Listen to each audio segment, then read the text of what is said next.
মহারাজ, আমরা মুরগি চোরকে ধরে এনেছি, বলুন একে কি শাস্তি দেবে? তোমরা কি জানো না? আমার রাজ্যে চুরির পরিণাম ফাঁসি, তাকে ফাঁসিতে ঝুলাও। মহারাজ, পেটের দায়ে চুরি করেছি, সামান্য এই মুরগি চুরির দায়ে আমাকে ফাঁসি দিবেন না মহারাজ।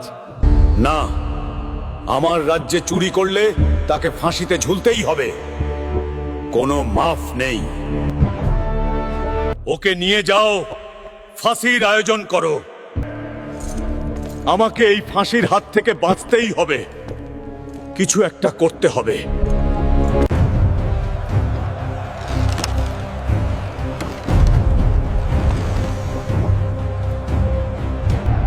বলো, মৃত্যুর আগে তোমার শেষ ইচ্ছা কি? মহারাজ, আমার কাছে এমন একটা গাছের বীজ আছে যে গাছটা মনের সব ইচ্ছা পূরণ করতে পারে। আমি আপনার জন্য এই গাছটা রোপণ করে দিয়ে যেতে চাই। কি বলো? মনের সব ইচ্ছা পূরণ হবে? তাইলে তো ভালো।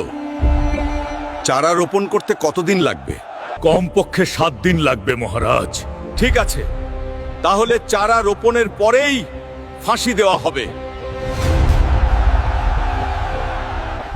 বলো, তোমার চারা রোপণ কত দূর? তোমার দেওয়া 7 দিন শেষ। মহারাজ, সবকিছু রেডি, এখন শুধু গাছটি লাগিয়ে দিলেই কাজ শেষ। তাহলে দেরি কিসের? গাছ লাগিয়ে দাও। মহারাজ, এই গাছ আমি লাগালে হবে না। কেন? এই গাছ এমন একজনকে লাগাতে হবে যে জীবনে কখনোই চুরি করে নাই, তা না হলে এই গাছ লাগিয়ে কোনো কাজ হবে না। ওহ, এই ব্যাপার? সেনাপতি, আমার রাজ্যের সকল মন্ত্রীদের ডেকে পাঠাও। তুমি আমার রাজ্যের একজন সৎ অর্থমন্ত্রী, যাও গিয়ে তুমি গাছটি লাগাও। মহারাজ, আপনার রাজ্যের অর্থের দায়িত্ব পালন করতে গিয়ে 2-1 পয়সা এদিক সেদিক হয়ে যায়, এই জন্য আমি চাচ্ছি না গাছটা লাগাতে।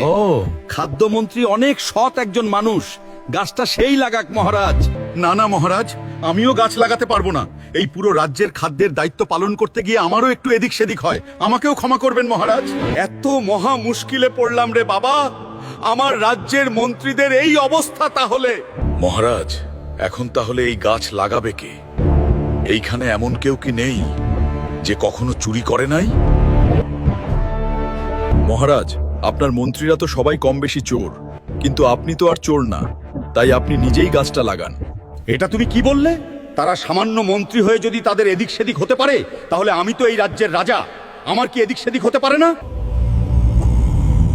মহারাজ তাইলে সামান্য মুরগি চুরির দায়ে একে ফাঁসি না দিয়ে মাফ করে দেন। না মহারাজ, একে ছেড়ে দিলে বাইরে গিয়ে সব ফাঁস করে দিবে। তাইলে একে কি করা যায়? মহারাজ, একে কোনো একটা মন্ত্রীর দায়িত্ব দিয়ে দেন। সব রাজ্যের মন্ত্রিত্ব এখন এইভাবেই হচ্ছে। কোনোভাবেই আমাদের আকামের কথা সাধারণ জনগণকে জানতে দেওয়া যাবে না মহারাজ, সেটা এই চোরকে মন্ত্রী বানিয়ে হলেও। ঠিক আছে, তাহলে আজ থেকে তুমি আমার এই রাজ্যের মন্ত্রীদের দেখাশোনা করবে, কে দুর্নীতি করছে আর কে করছে না। এ কিরে, খাল কেটে কুমির আনলাম নাকি? বন্ধুরা, দেখলে তো দেশ কিভাবে চলছে। আমি একজন মুরগি চোর হয়েও আজকে মন্ত্রী পদ পেলাম। যাই হোক, আমি তো মন্ত্রী হয়ে গেলাম। এই ভিডিওতে যদি 20 মিলিয়ন ভিউ হয় তাহলে পরের পার্ট অবশ্যই আসবে।